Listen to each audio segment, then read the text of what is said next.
We are getting a glimpse of the budget strategy for Governor-elect Jerry Brown. He's planning to call a special election next summer and let voters decide whether to increase taxes or cut services. That fulfills his promise not to raise taxes without voter approval, but the legislature raised taxes anyway. KUSI's Steve Bosch has more. Brown has said he has no other ambition other than to fix what's wrong with California. His budget will offer deep cuts to services, including welfare and university systems, and like Prop D, a call for voters to extend tax hikes on vehicles, income, and sales, set to expire next summer.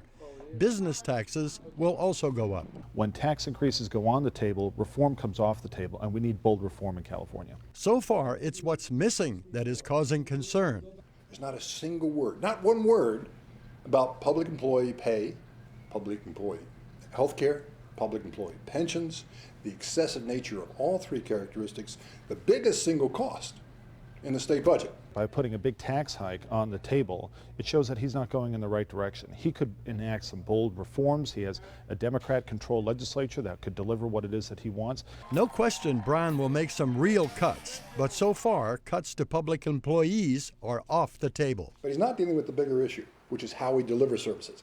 Can we deliver services that people in California want at a lower cost? The answer is yes, because we're paying such excessive costs for the public employees, and we have an absolutely unfathomable obligation on the pensions and health care. It takes a 2/3 vote in the legislature to put a tax increase on the ballot.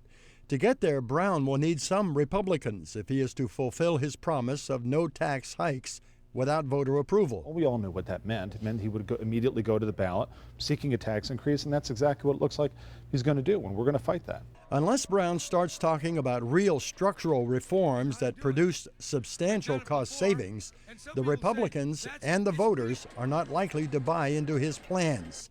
Or is that the strategy? If they can get the 2/3 in the legislature, they don't need no stinking public vote. We need to make sure they do need that vote. That's where we got them. I don't think they're going to be able to get a tax passed. Now again, what we've heard so far is not enough to draw any conclusions about where this new governor is going. We may know a little more when he gives his inaugural address on Monday. Steve Bosch, KUSI News.